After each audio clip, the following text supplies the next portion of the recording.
Okay guys, good morning. Medyo sumama ang pakiramdam natin nitong mga nakarang araw. Nagpursa tayo dun sa pagbubuhat ng solar panel na sobrang dami. Okay, so refer tayo dun sa usapang day solar or inverter. Matagal ng issue yung 12 kilowatt inverter 3-phase decrease or downgraded to 7.2 kilowatt. Ano bang nangyari doon? Ito po yung reason, no? Inverter is only current output is 18.2, I think 18.2 current. That is protected by the device na yung kanyang protection dun sa inverter para wala nang max na output doon bukod doon. Ando na yung limit niya. Okay, so the inverter is 12 kilowatt 380 to 400. You can use as 230 neutral and line. And actually, kapag ginawa natin siyang low voltage, ito yung low voltage pag gumawa tayo ng line to line is 220 to 40, no? Because karamihan sa mga kliyente natin is 3-phase na 3-wire lang at wala nang neutral. So, tinatawag natin siyang LV, low voltage. Ang high voltage natin, guys, is yung 380 to 400 pagdating sa inverter ng DE. So, mamimili ka kung high voltage yan or low voltage. Okay? So, yan ang usapan natin sa inverter. So, balikan natin. Bakit nga ba nag-down yung 12 kilowatt na DE into 7.2 kilowatt na lang? Okay? So mapapansin nyo guys, lahat halos ng current or setting, unahin natin yung sa setting ng inverter. So, the setting of inverter is 133 to 240, 230. Okay? Given the voltage ng setting na yun is 133 agad. So, dahil permanent output niya is 18.2 is mag-i-equal na lang siya ng 7.2 kilowatt. Okay? So, I repeat na per phase niya is 133. Doon sa mga matagal na pong installer nakakita na ang line per phase ng low voltage is nasa 133, 134, 135 o 140. Pero kung kuha tayo ng 220, nag-output tayo ng 240 or 230. Okay? So, yun yung behind the line of grid connection ng 3-phase low voltage. So, kung hindi familiar po, pag-aralan niyo po sa site at pag-aralan nyo po mismo sa inyong kasi may datasheet naman yung ating inverter 12 kilowatt DE. Yun yung naging dati pang issue. Pero actually may lumabas na bagong inverter na 12 kilowatt at yun din ang output. So I think nabago na yun. Yung downgraded po na 12 kilowatt into 7.2 kilowatt, not sure kung meron pa sa market. I think meron pa. Okay, so 7.2 kilowatt. Kung magiging 380, ang inyong voltage to 400 is same 18.2 or 12 kilowatt ang output nun. Pero kapag nagumamit tayo ng low voltage sa area na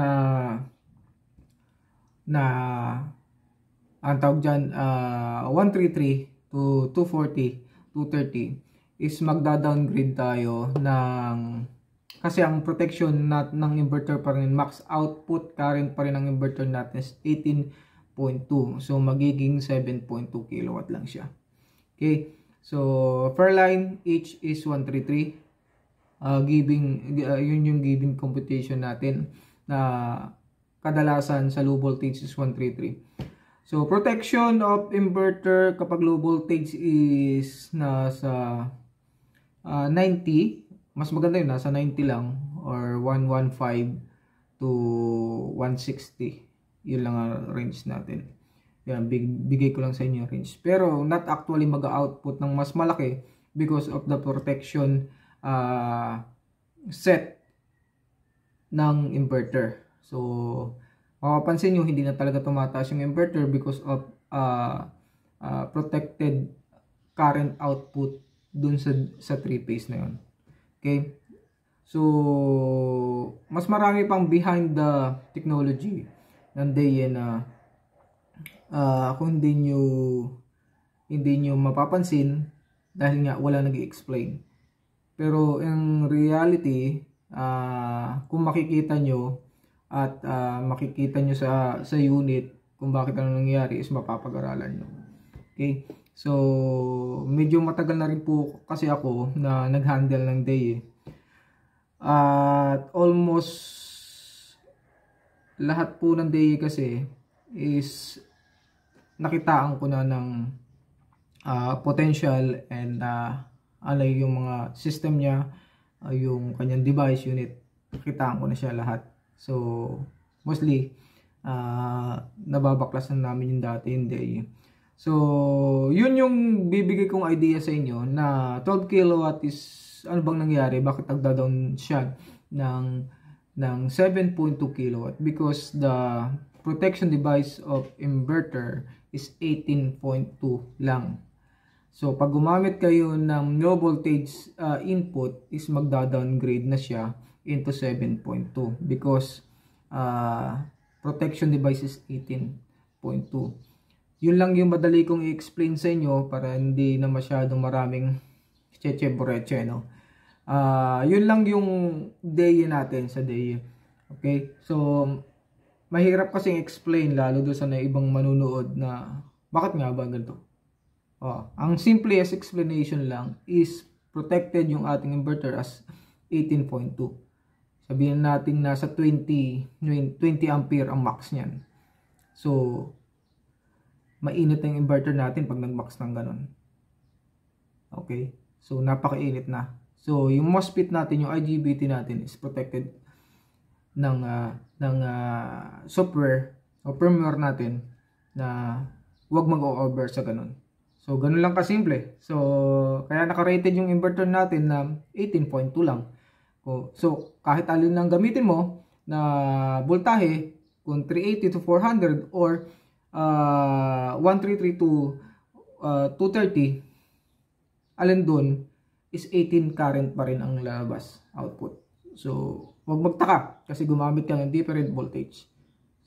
Okay? So, pag gumamit ka ng small voltage, ibig sabihin magiging 17.2, magiging smaller yung capacity mo. Yung power natin. So, pag higher, yung voltage mas magaan sa inverter kasi mas smooth yung kanyang voltahe dahil nga maluwag sa kanya yung pasok ng current, 380 to 400. So magmamaximum ng 12 magiging 12 kilowatt. Okay. Kung ating range ay 133 to 230, yun ang problema natin. Magiging downgraded yung harvest power because of the limit output ng inverter. Okay? So, wag na masyadong pahabain yung ating iniisip. Ipipix natin siya into 18.2 or current protection output ng unit. Okay? So, sana may natutunan naman kayo sa 3-phase, low voltage, no?